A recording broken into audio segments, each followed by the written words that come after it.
This is one of our merch coolers where we do sell our cans to go. New Brews. They are the craft brewery's bread and butter in a very competitive industry.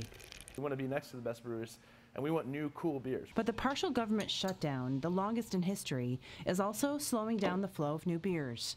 That's because the federal agency that regulates alcohol production and distribution isn't open to approve labels for the bottles and cans. Well, we need that thing moving. And there's a lot of breweries like us. Right now, the customer's coming in saying, what else do you have?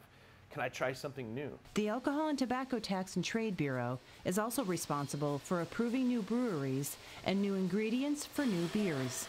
While most states just require the federal label approval to sell out of state, Arizona requires it even to sell within the state. Arizona Wilderness Brewing currently has 4 beers sitting in the queue, and it will be another dozen or more by the end of the month. They've already produced some of the beer, and it may need to be dumped if it sits too long. I could be out $25,000 to $50,000 pretty quickly with beer just sitting around.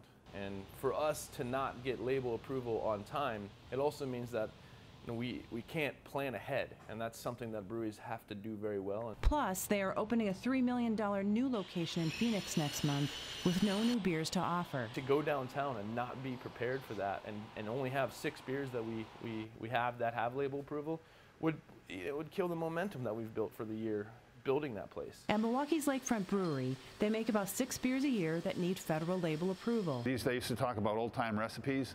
This is an old-time recipe. Because of the shutdown, their latest My Turn Chuck can't be sold out of state. I've been joking to people that if you're going to want a new beer coming out pretty soon, you're going to have to drink your brother-in-law's homebrew. It's too early to say what the industry impact will be, but the longer it lasts, the more breweries that can't open and the more seasonal beers that won't be available. And the longer the backlog of the federal agency.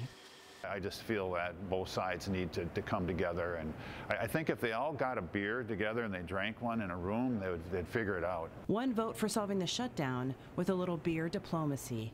Carrie Antelfinger, Associated Press.